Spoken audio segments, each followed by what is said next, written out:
এবং রাজায় ভুল করলে বিচার করে স্বয়ং খোদায়। আপনারা বেদের মেয়ে জোসনা তো দেখছেন অনেকে, ওই বেদের মেয়ে জোসনাতেও এই ডায়লগ ছিল যে প্রজায় ভুল করলে বিচার করে রাজায় এবং রাজায় ভুল করলে বিচার করে স্বয়ং খোদায়।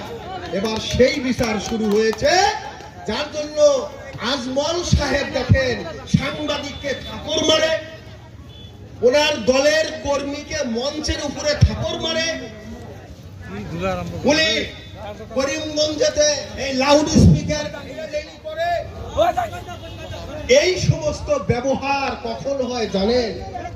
একটা মানুষের যখন সবকিছুই শেষ হয়ে যায়, মতিভ্রষ্ট হয়ে যায়, ওনার বিবেকহীন হয়ে যায়, ভালো বুদ্ধি, ভালো কথা, ভালো সিদ্ধান্ত তার দিমাগে আর আসে না।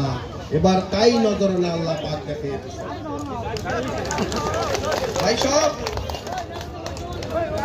তাহলে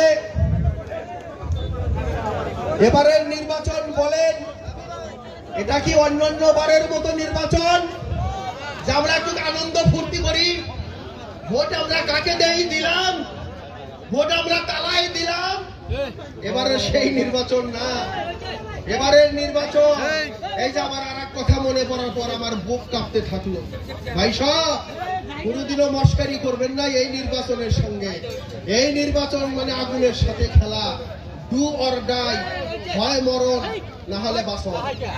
এবার আমরা বাঁচতে হবে ভোটের জন্য। ভাই সব, এই নির্বাচন আপনারা যদি মস্কারি করেন তাহলে আপনাদের সন্তানদের ভবিষ্যৎ শেষ, আপনাদের সন্তানের ভবিষ্যৎ শেষ। আরো কত সমস্যা আছে জানেন? 1971 সাল ভিত্তি বছর হবে না 1951 সাল ভিত্তি বছর হবে? এটা তো সুপ্রিম কোর্টে সাবজুডিস ম্যাটার, অর্থাৎ বর্তমানের কেস চলে আছে সুপ্রিম কোর্টে। যদি সুপ্রিম কোর্টে বলে দেয় যে 1971 সাল বহাল থাকবে, তাহলে আমরা সবাই আল্লাহর রহমতে বেঁচে গেলাম। আর যদি বলে না 71 সাল হবে না, তোমরা 1951 সালের ভিত্তিতে এনআরসি আপডেট করো, যদি বলে বেঁচে থাকা আর না থাকা সমান কথা। এভিকশন তো চলে বলবো না, এখন তো এভিকশন আমাদের মাথায় আছে। দেশে তথাপিও থাকতে পারি, কিন্তু যদি 1951 সাল হয়ে যায় এই দেশে থাকতেই পারবো না। ওদিকে এভিকশনও এখন পরের কথা, আগে দেশে থাকার, বেঁচে থাকার চেষ্টা করতে হবে। ভাই সব, এত বড় কঠিন নির্বাচন, আর এই নির্বাচনে আজমল সাহেবের মিটিং এ উনি এই মোদী সরকারের বিরুদ্ধে একটা কথাও বলে না, হিমন্ত বিশ্ব শর্মার বিরুদ্ধে একটা কথাও বলে না। আর হিমন্ত বিশ্ব শর্মা ওনার যারা আপনজন মানুষ আছে ফোন করে বলে যে তুমি অলপ আজমল সাহেবের কারণে লাগি দিয়া, কারণ আজমল যদি বেঁচে থাকে তাহলে হিমন্ত মোদীরা বেঁচে থাকবে। কারণ মোমবাতিকে যদি বলে এই মোমবাতি তোর আলো কোথায়, তখন মোমবাতি বলবে দিনের প্রহরে রাখছো আমাকে, আমার ক্ষমতা নেই, আমাকে আন্ধারে ছুঁয়ে দাও, তাহলে দেখবো আমার ক্ষমতা। আমার ক্ষমতা দেখতে চাইলে তোমরা আমাকে আন্ধারে রাখো। তাই তো হিমন্ত বিশ্বদের কথা যে যদি সাম্প্রদায়িক রাজনীতি করতে চায়, হিন্দু মুসলমানের রাজনীতি যদি করতে চায়, মন্দির মসজিদের যদি রাজনীতি করতে চায়, তাহলে মৌলানা বদরুদ্দিন আজমল সাহেব এবং তার দল এআইইউডিএফ পার্টির বেঁচে থাকার প্রয়োজন আছে। আর তাই তো উনি বলে আজমলের কারণে লাগি দিয়া। আর আজমল সাহেব উনি একজন 15 বছরের সাংসদ হিসাবে উনি কোনোদিনও গণতন্ত্রের উপরে ভাষণ রাখে না, সংবিধানের উপরে ভাষণ রাখে না, ধর্ম নিরপেক্ষতা অর্থাৎ সেকুলারিজমের উপরে আজমল সাহেব ভাষণ রাখে না। এই চুপ থাকার কারণ কি? অর্থাৎ উনি বিশ্বাসঘাতকের ভূমিকা নিয়েছেন। উনি আমাদের এই সাধারণ মানুষের সাথে উনি বাচ্চার সেই পুতুল খেলা আরম্ভ করেছেন, পুতুল খেলা। এই পুতুল খেলাকে এবার 7 তারিখে ভেঙে দিতে হবে।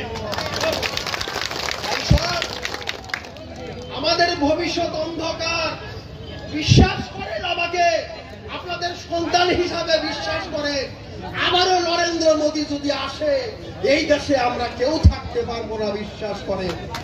এই কবরস্থানের উপরে আইন আনবে। এই যে কবরস্থান, ওদের একজন এমপি সাক্ষী মহারাজ বলে যে इस हिंदुस्तान में कब्रिस्तान के लिए जितना माटी लिया है उतना माटी हमारा शासन के लिए भी नहीं लिया है। ওরা বলে মসজিদের জন্য যত মাটি নিয়েছে, কবরস্থানের নামে যত মাটি নিয়েছে, আমাদের মন্দির এবং শ্মশান ঘাটের জন্য আমরা অত মাটি নেই নাই। সেই শ্মশানের কবরস্থানের উপরে এবং মসজিদের উপরে মাদ্রাসার উপরে একটা তারা ল্যান্ড রেগুলেশন অ্যাক্ট বানাবে, অর্থাৎ মাটি অধিগ্রহণের আইন বানাবে।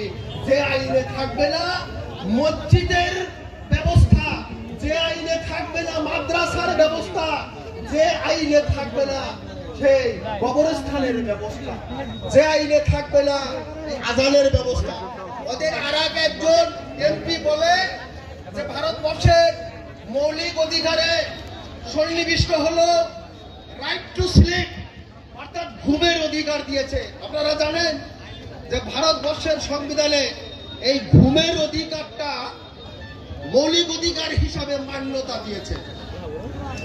একজন সাংসদ বলে যে সংবিধানে যেহেতু ঘুমের অধিকারটাকে মৌলিক অধিকার দিয়েছে, তাহলে যখন ফজরের আজান হয় আমাদের কি এই ঘুম ভাঙে না? যদি ঘুম ভাঙে তাহলে এটা তো মৌলিক অধিকার খর্ব হয়ে গেল। তাহলে এই ভারতে কেন আজান দেওয়া থাকে?